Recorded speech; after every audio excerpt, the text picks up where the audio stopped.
Hello, this is Benjamin Fulford speaking on June 24th, 2025. I just want to give people a quick update because things are happening at a very fast pace. This is about the U.S. attack on Iran. The latest we're hearing is that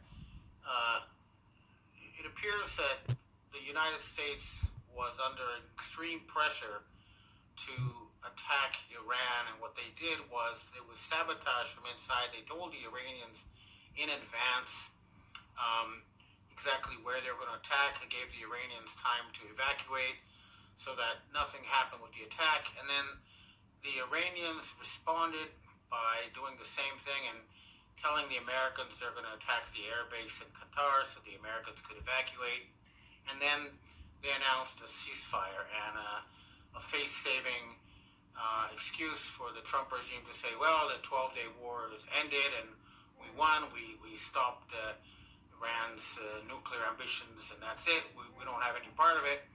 It's just face-saving. The fact is they lost, and I've been in touch with the Iranians, and they're telling me very clearly that they have not made any sort of peace deal with Israel, and they're not stopping their attacks on Israel. So already about a third of Israel's cities have been destroyed. The Israelis have run out of missiles to defend themselves, and the Iranians are going to take this fight to the end.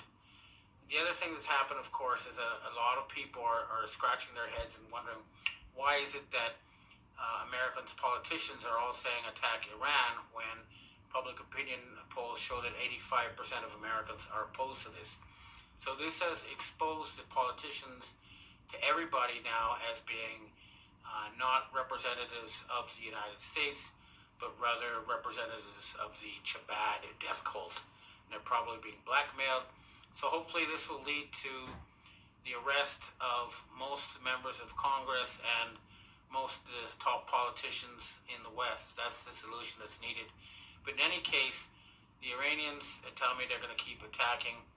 Apparently, they also told me that Turkey is not invading Israel or attacking Israel because they are completely in debt and their economy would implode.